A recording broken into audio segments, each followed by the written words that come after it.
My name is Jess Sayakowski, and with my colleagues Megan Johnson and Dane Leonard, we are presenting our CDC and Beyond project that is on the opioid crisis and how it relates to organ donation. Our learning objectives is to understand the effects opioid use has on organ donation in the United States.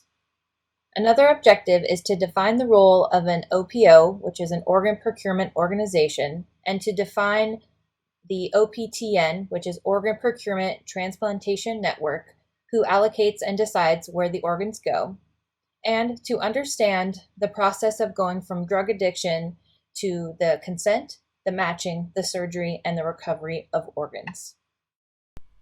My brother's name was John. He had just turned 22 and had been struggling with addiction since his sophomore year in college. My brother was studying to be an electrical engineer and was a straight A student. He was also a high school star athlete. John would have given the shirt off his back to help anyone. Unfortunately, he made some friends in college that convinced him to have just a little too much fun. They said it was just a pill, that he would have the best night of his life. Unfortunately for John, he sought out that same high that led to his addiction. John went from a promising electrical engineer to an opioid addict, and this led to the end of his beautiful life.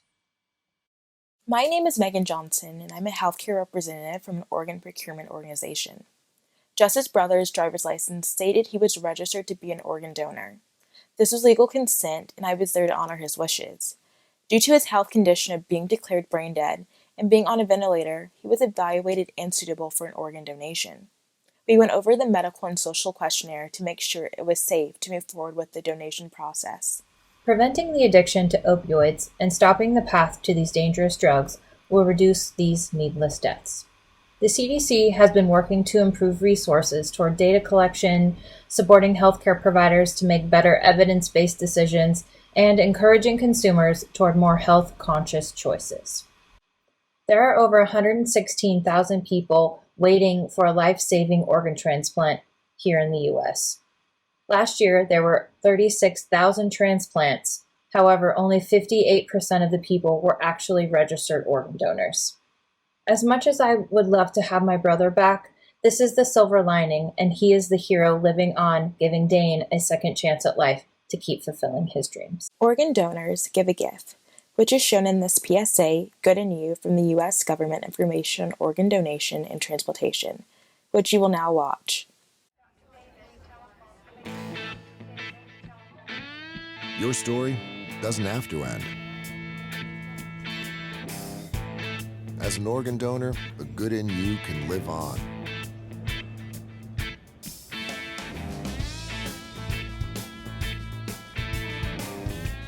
In fact, you could save up to 8 lives through organ donation.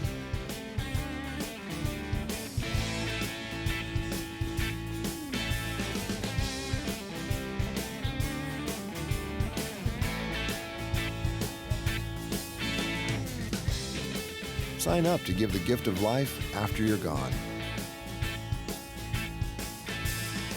You'll be happy you did. And just maybe, someone else will too. Sign up online today as an organ, eye, and tissue donor at organdonor.gov. It saves lives.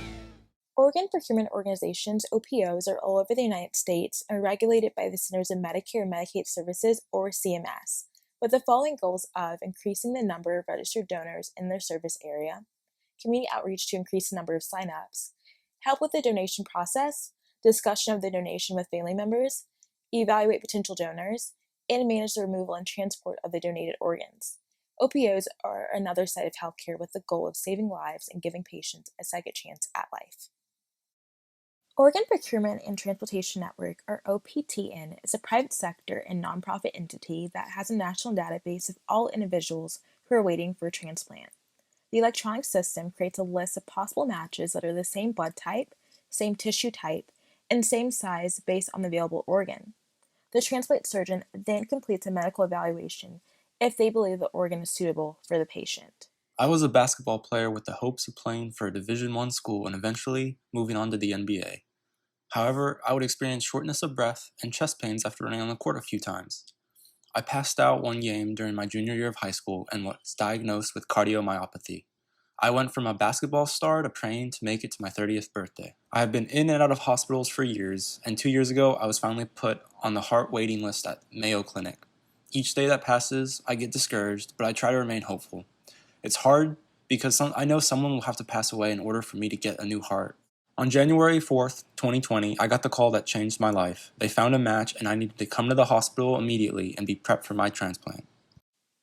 The opioid determined suitability for Jus's brother once he was declared brain dead. Being that he's still on a ventilator, the machine is still beating his heart and perfusing blood throughout his body.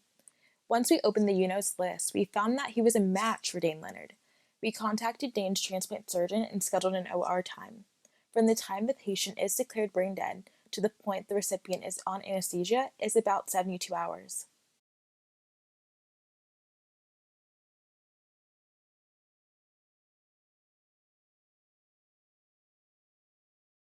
I used to have this gray color on my skin and I used to be weak. After waking up from surgery, my parents said I have more color in my cheeks and I look much stronger. I don't feel like I could run a mile, but I finally have a normal heartbeat rhythm. Recovery will take you a while. You'll need to take immunosuppressants to stop your body from fighting off your new heart. We will come back later to discuss a healthy life plan.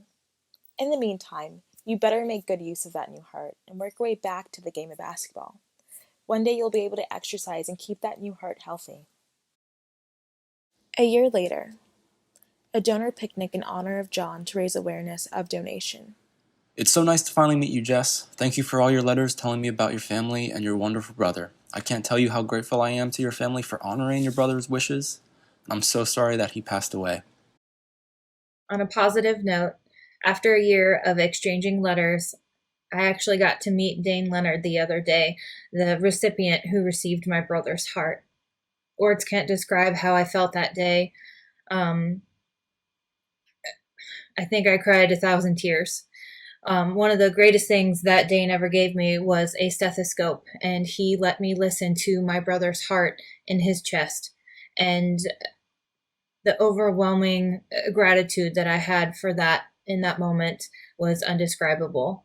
Dane is now going to be a part of our family, and my brother gets to live on through him in the second chance at life that he was able to donate and give to Dane. Discussion questions. The first question is, what other public health issues could affect organ donation?